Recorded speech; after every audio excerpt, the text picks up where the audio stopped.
They made their stop at the state capitol, and then they ended there at the Carter Presidential Center, where the casket remains. Now, on Tuesday, President Carter's body will be transported to Washington, D.C., where he will lie in state until Thursday. Thursday marks the National Day of Mourning, as introduced by President Biden. He will then be laid to rest with his wife, Rosalynn Carter, at the family's private residence in Plains, Georgia. And joining me right now to discuss is historian Lindsay Chervinsky. Thank you so much, Lindsay, for being here. Obviously, a remarkable life. We've talked about it over the past week after his presidency, founding the Carter Center with his wife, Rosalynn. You know, they were passionate about upholding democracy, giving human rights to all people, eradicating disease. We heard a little bit of that from President Carter's family, even at the funeral service today. Do we know what he most enjoyed? What did President Jimmy Carter most love to do following his time in office? Well, when asked what he was most proud of, he said his marriage to Rosalynn. So my guess is anything with her. He talked about how he loved exercising with her, going on walks, spending time with the family.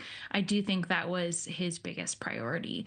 But he also loved teaching Sunday school. He didn't relinquish that until the very end of his life, and I think took a lot of pride and joy in being a community member. I saw an interview the other day with a National Park Service worker who said that he one day came and picked up a chair from her house that was broken and returned it the next day, having fixed it himself. So just being, I think, a neighbor meant a great deal to him.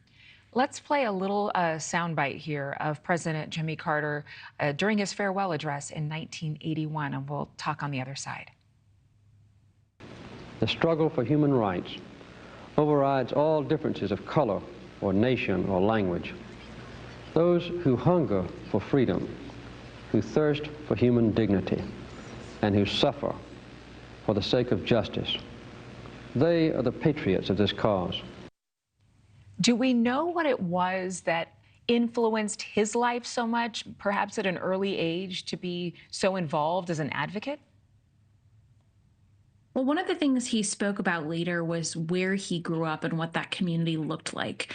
When he was a young boy, that town was deeply segregated. His father was a segregationist, and yet there was a woman, an African-American woman, who served as their sort of housekeeper or nanny, and she was essential to helping him understand the importance of humanity, human rights, and civil rights for all people. And even at the very end of his life, when he spoke about her, he would often have tears in his eyes because she was such an important figure to him. And so I think having the experience of understanding that not all people, even those you love, were able to access the same opportunity was essential in shaping his view of the world.